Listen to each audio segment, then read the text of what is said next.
For me, symbiogenesis means first that something evolves together. When you think about a system that evolves together, it really becomes a system of what I would call mutual benefit. I mean, that's really what, of course, symbio means. It means symbiotic intertwining, symbiotic relationships. Because when you think about symbiogenesis, you always think about things working together. And things working together mean that things survive off of each other, like the example I gave earlier about co-evolving with wolves, and then wolves became dogs. Well, now as we co-evolve with technology, we really have many choices to make. One of the choices we know we can make is making peaceful technologies, or technologies that are more sensitive to living systems. And of course we use the technology to do an analysis of mutagenic chemicals, for example, that might cause more random mutation in the human. And of course many people say, well, really what we want an organic culture, so we don't want so many pesticides. We don't need the toxic chemicals that we don't understand how they're going to affect us. But of course they are affecting us. They're causing a mutation. They're mutating human beings, but they're at the same time often hurting us. But I also think we're randomly creating cultures of fear through creating violent uses of technology, which frankly I'm quite opposed to.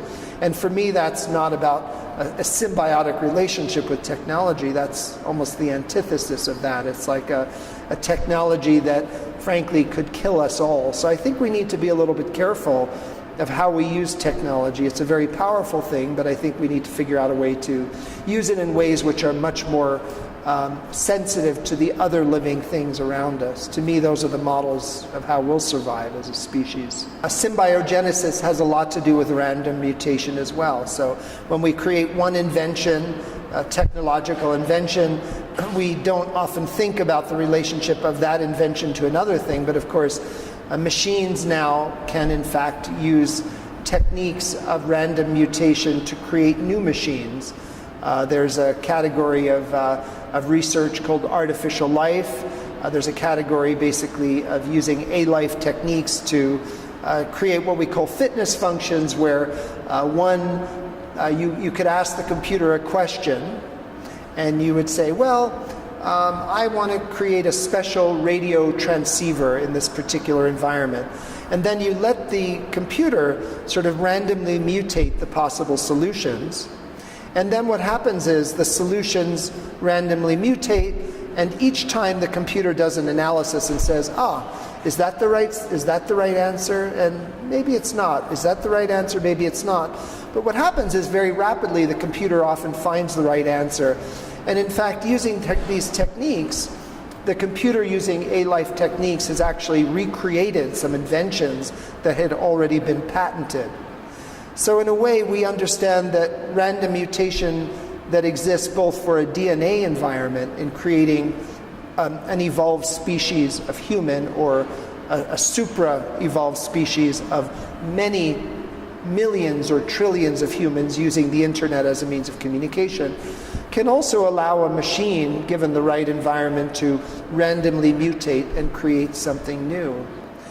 I think the problem we often have in the general world culture is that we think about technology mostly as a means of doing business, as a means of creating profit. And when profit is our primary function on the planet, I don't think that it provides a whole lot of spectrum for creative thought. And I think that it also creates an environment where you can't ask the kind of really complex questions that artists can ask.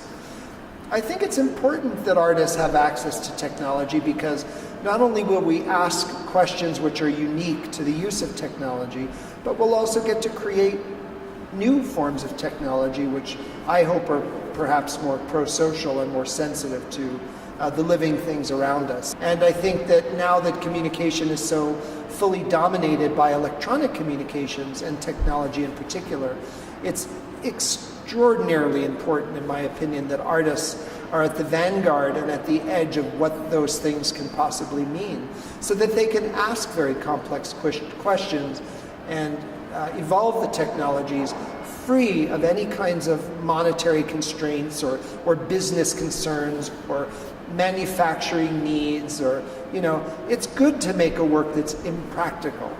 It's good to make a work that has absolutely no monetary value whatsoever, except as a means of expressing some new way of thinking about technology. For me, that's really the important thing here, is that artists have the power to say something new, and given technology, will say something new with that technology.